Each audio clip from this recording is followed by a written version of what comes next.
Good morning everyone. Myself Dr. Suresh Kumar Goyal, Associate Professor, Department of ABST, Government College Ajmer.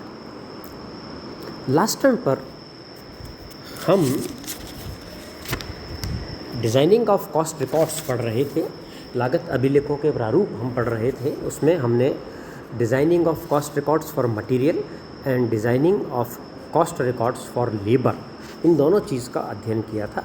आज हम आगे बढ़ते हैं और आज हम देखते हैं designing of cost records for overhead या उपरिव्यय लेखांकन एवं नियंत्रण के लिए लागत अभिलेख।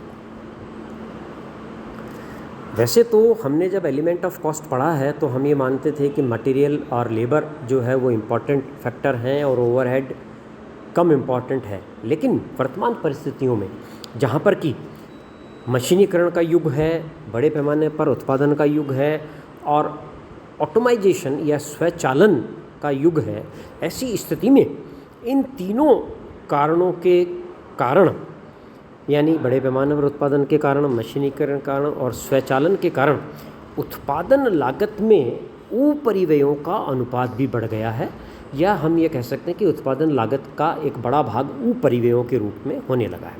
इसलिए उपरिव्ययों में अनावश्यक वृद्धि को रोकने के लिए और उन पर नियंत्रण पर विशेष ध्यान देने के उद्देश्य से हमें इनके प्रारूप भी ढंग से तय करने चाहिए और उपरिव्यय लागत के समुचित लेखांकन और नियंत्रण के लिए लेखों का प्रारूप तय करते समय हमें कुछ बिंदुओं पर ध्यान रखना चाहिए और वो बिंदु इस प्रकार से हैं।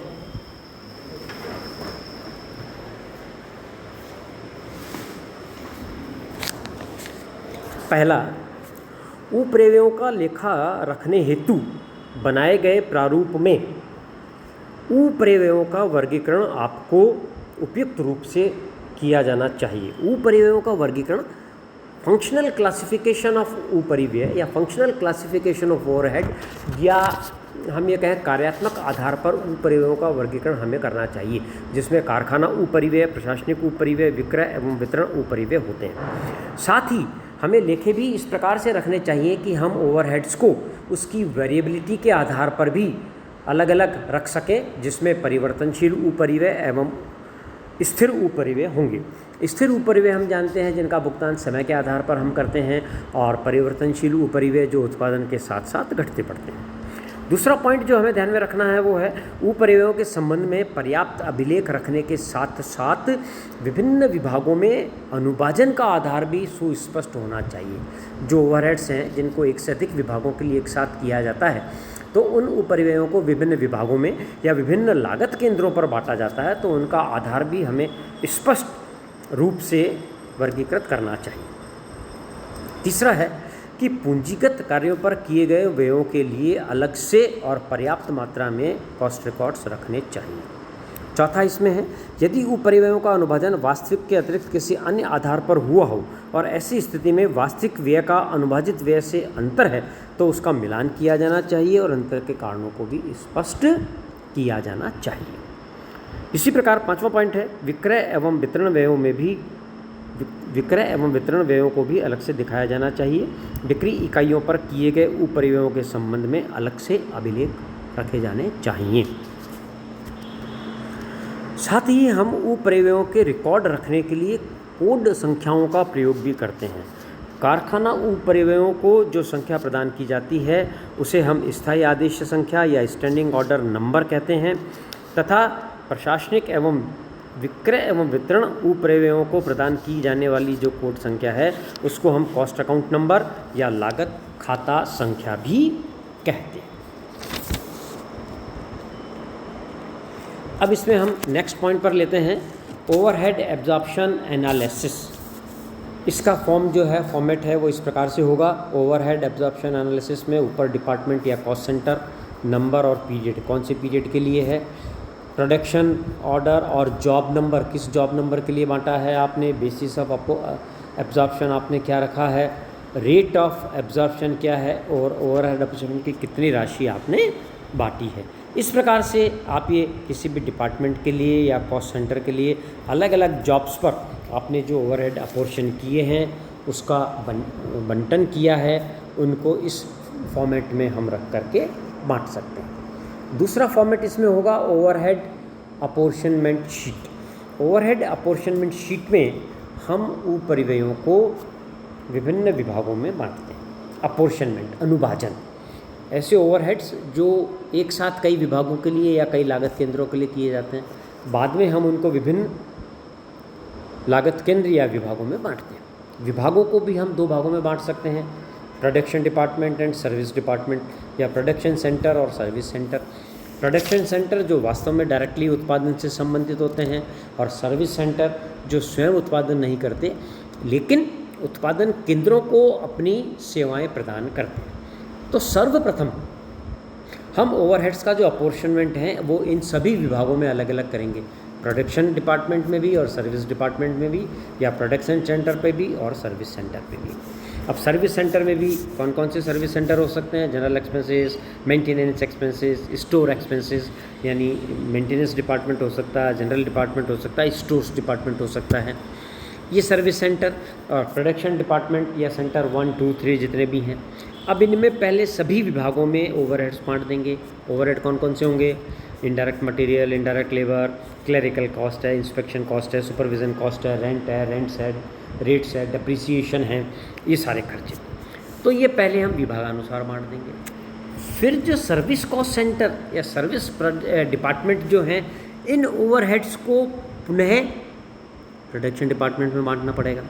तो ये ओवरहेड्स जो पुनः प्रोडक्शन डिपार्टमेंट में बांटेंगे, इसके अलग अलग आधार हो सकते हैं, जो कि हमने फर्स्ट ईयर की कॉस्ट अकाउंटिंग में एलोकेशन ऑफ ओवरहेड्स और अपॉर्शनमेंट ऑफ ओवरहेड में हमने पढ़े हैं। इसमें जो ओवरहेड्स हैं, इन ओवरहेड्स को आप रिपीटेटिव डिस्ट्रीब्यूशन मेथड के आधार पर बांट सकते हैं, साइमल्टेनियस इक्वेशन मेथड के आधार पर आप बांट सकते हैं, स्टेप लैडर के आधार पर बांट सकते हैं। तो कई ऐसे आधार हैं जिनके आधार पर आप सर्विस कॉस्ट सेंटर को प्रोडक्शन कॉस्ट सेंटर्स में बांट सकते हैं। यहाँ पर जैसे इस फॉर्मेट में हमने देखा है, तो ये एक स्टेप लैडर का आधार है, जिसमें सबसे पहले हमने जनरल एक्सपेंसेस सर्विस सेंटर के खर्चों को बांटा, उसके बाद हमने सेकंड मेंटेनेंस एक्सपेंसेस को बांटा, उसके बाद हमने स्टोर्स एक्सपेंसेस को बांटा।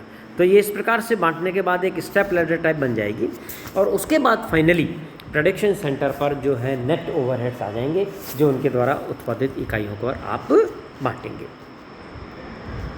इसी प्रकार आप सेलिंग एंड डिस्ट्रीब्यूशन ओवरहेड्स को भी बांट सकते हैं। सेलिंग एंड डिस्ट्रीब्यूशन कॉस्ट को या ओवरहेड को हम प्रोडक्ट वाइज बांट सकते हैं, हम जॉन वाइज बांट सकते हैं, या दोनों रूप में हो सकता है। जैसे यहाँ पर ये जो फॉर्मेट दिया हुआ है, इसमें हमने 4 जोन में बांटा है, ईस्ट, साउथ, वेस्ट, नॉर्थ। इसमें भी आपके मान लो 2 प्रोडक्ट हैं, तो हर एक जोन में दोनों प्रोडक्ट का कॉलम अलग अलग बना दिया, XY, या 3 है तो XYZ हो जाएगा, या प्रोडक्ट के नाम हो जाएंगे। अब इनमें जो एक्सपेंसेस कौन कौन से हो सकते हैं? डायरेक्ट सेलिंग एक्सपेंसेस, ये तो डायरेक्ट बढ़ जाएंगे। Advertisement and sales promotion, generally ये सेल्स वैल्यू के आधार पर अपॉर्शन करते हैं। ट्रांसपोर्टेशन, ये डिस्टेंस के आधार पर आप बांटते हैं। वेयर हाउसिंग एंड स्टोरेज, ये सेल्स वॉल्यूम के आधार पर आप बांटते हैं। Credit and collection, number of orders के आधार पर बांट सकते हैं। फिनेंशियल, ये सेल्स वैल्यू और वैल्यू ऑफ स्टॉक के आधार पर हो सकता है। जनरल एडमिनिस्ट्रेशन एक्सपेंसेस, ये नंबर ऑफ ऑर्डर्स और इनवॉइस, नंबर ऑफ इनवॉइस के आधार पर बांट सकते हैं। तो इस प्रकार से सेलिंग एंड डिस्ट्रीब्यूशन ओवरहेड्स को आप एरिया वाइज और एरिया के बाद प्रोडक्ट वाइज बांटेंगे।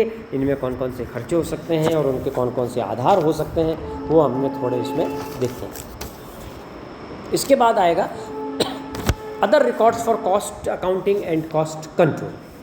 तो सामग्री, श्रम और उपरिव्यय के अलावा भी लेखा रखने के लिए अन्य अभिलेख तैयार किए जाते हैं, जिनके आधार पर लागत के सभी तत्वों को एक साथ लागत निर्धारण एवं लेखांकन के लिए बनाया जाता है।